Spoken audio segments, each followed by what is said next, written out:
ও মাম্মা আজকে লাঞ্চে মেনু কি?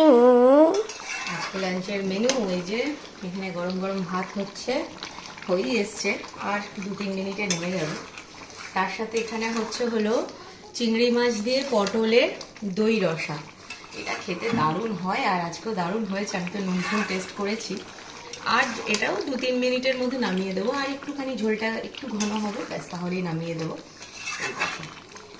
আর এটা খেতে তো খুবই ভালো হয়, মানে খুবই সুন্দর লাগে খেতে। তোমাদের যদি রেসিপি লাগে বলো, আজকে আমি রেসিপি শুট করিনি, মাথায় ছিল না, তাহলে পরের দিন করে তোমাদের সাথে শেয়ার করব। চিংড়ি মাছ দিয়ে পটলের দই রসা, এটা গেল। আর এদিকে হচ্ছে এই যে আজকেও একটু গরম গরম অল্প করে ডাল সিদ্ধ করেছি। এটাও আজকেও কালকের মতোই মুসুরির ডাল খুব ঘন করে সেদ্ধ করেছি। এই যে এদিকে দেখো, লঙ্কা আছে, পেঁয়াজ আছে, আর অল্প করে কাঁচা সর্ষের তেল আছে, ব্যাস এই দিয়ে করেছি। ফোড়ন দিচ্ছি না, জানো তো, কদিন ধরে না ফোড়ন দেওয়া ডাল আমার একদম ভালো লাগছে না খেতে মুখে, সেই জন্য।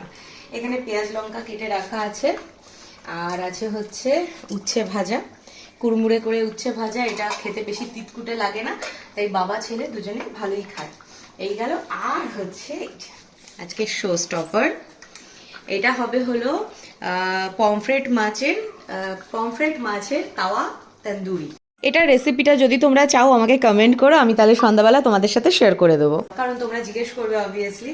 এই দেখো, এদিকে এটাও হয়ে গেছে। পটলটা একটু ঘন ঘন হয়, খুব বেশি ঝোলও হয় না, বেশি একটা গা মাখা মাখা ব্যাপার থাকে।